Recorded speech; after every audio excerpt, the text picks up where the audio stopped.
In a distant land of the east, there lived a poor woodcutter named Alibaba. He lived a humble life with his wife in a small house. They made their living by selling the wood he gathered from the forest in the city.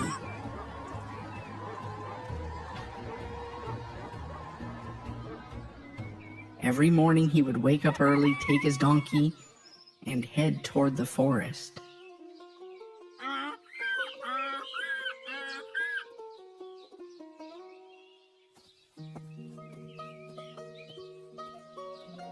One day, while gathering wood in the forest, he saw a group of horsemen from afar.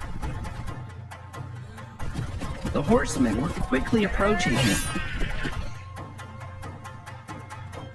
They carried dangerous weapons and had stern looks on their faces. Alibaba thought these men might be bandits. He immediately panicked and hid his donkey among the bushes. He himself climbed up a nearby tree and hid among the branches. The horsemen stopped right beneath the tree where Alibaba was hiding.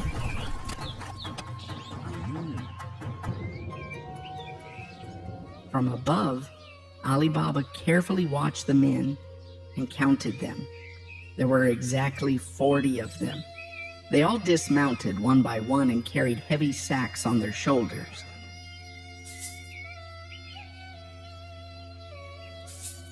One of them was different from the others. He walked in the front and gave orders to the rest. This man came before a large rock and shouted loudly, "Open, Sesame, open!"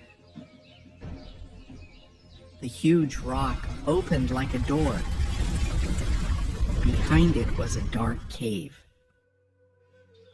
Alibaba could not believe what he saw and heard. The bandits entered the cave one by one with the heavy sacks they carried. After the last bandit went inside, the rock closed itself again. Alibaba was stunned by what he saw. He stayed up in the tree for a while longer. Then the cave door opened again. The 40 bandits came out one by one. This time, the sacks were empty. That was when Alibaba understood that these men were thieves and bandits. The leader of the bandits stood at the cave entrance and shouted, "Close, Sesame, close!" The rock moved like a giant door and closed the cave's entrance again. The thieves mounted their horses as if nothing had happened and rode away.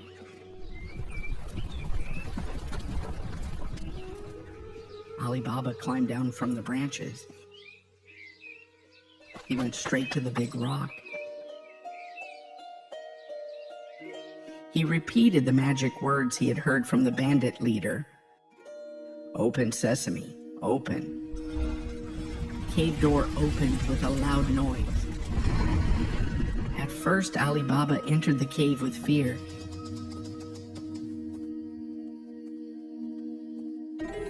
He was astonished by what he saw inside. The cave was filled from end to end with gold, silver, precious stones, and silk fabrics. Chests full of jewels were lined up, and sacks full of gold were piled up in places.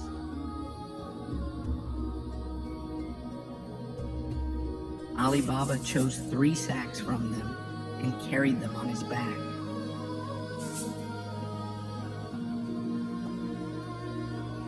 After leaving the cave, he said the magic words again. "Close, Sesame, close." The giant rock closed like a door.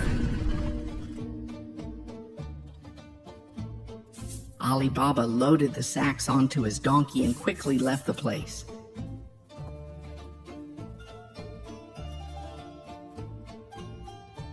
When he returned home, his wife met him with great curiosity on her face.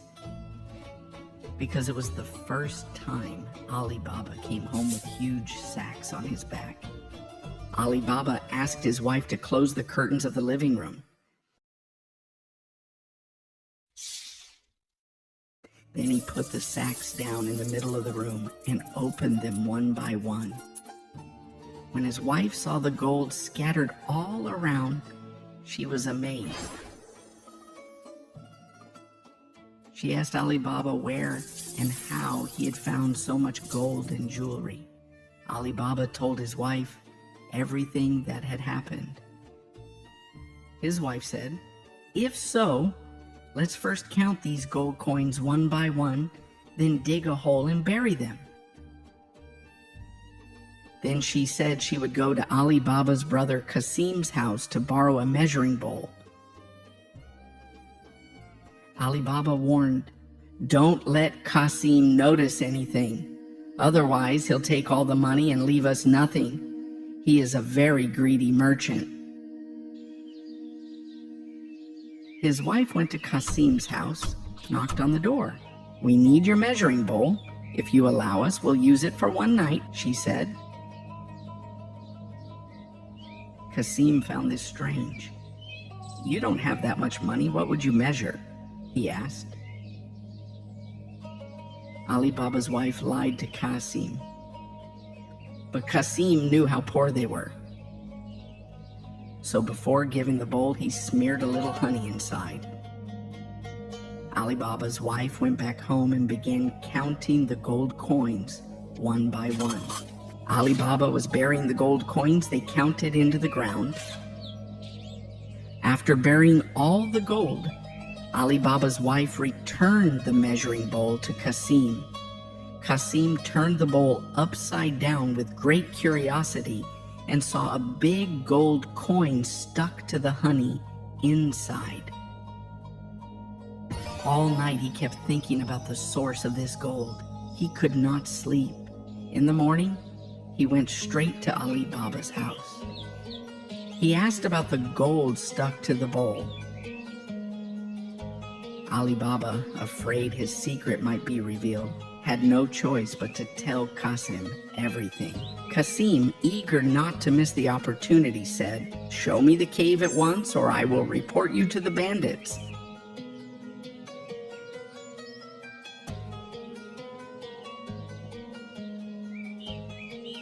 Alibaba, having no other option, promised to take Kasim to the cave. So the two of them went to the forest together. Alibaba said, "Open, Sesame, open," and showed Kasim the treasures inside the cave.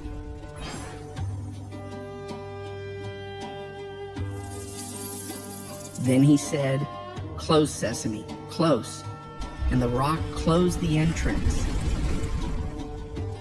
Alibaba warned, "Let's go quickly. The bandits may come at any moment." But Kasim's mind was stuck on the treasure he had seen inside. The next day he secretly went to the cave with 2 mules. He stood before the rock and said, "Open, Sesame, open." The rock opened like a door, and Kasim went inside with his sacks. To avoid being seen, he also said, "Close, Sesame, close." The rock closed behind him. The jewels dazzled Kasim's eyes. He rolled over the expensive fabrics and wore golden bracelets on his wrists. Then he filled the sacks with as much gold as he could carry. But when he tried to leave the cave, there was a problem. Kasim had forgotten the magic words. Panicking, he began shouting whatever came to his mind. "Open door, open, open wheat, open, open barley, pear, apple." But the rock did not move an inch. Kasim was trapped inside. His heart began to pound with fear. He searched for another exit, but found none. Just then, he heard the footsteps of the 40 bandits. Terrified, he looked around for a place to hide. When the bandits saw the mules outside the cave, they became suspicious. They drew their swords and stood ready. The leader shouted, "Open, Sesame, open!" The lock opened. The bandits entered the cave and immediately saw Kasim. No matter how much he begged for mercy, they did not forgive him and punished him on the spot. When Kasim did not return home by evening, his wife became worried. She rushed to Ali Baba to ask for help. Ali Baba went to the cave to find out what had happened. There he realized that his brother had been caught by the bandits. He told Kasim's wife what had happened. They both decided to keep it a secret from everyone. A few months later, Ali Baba and his wife moved into Kasim's house. They took over Kasim's business, expanded the shop, and became wealthier and wealthier. But they never neglected helping the poor. They gave money to anyone in need and even cared for stray animals.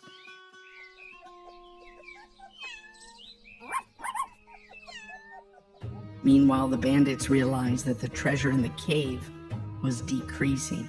Their leader decided to find out who was responsible. He sent a man to the city to investigate the new rich people. The spy saw Ali Baba giving gold coins to a poor man in the market.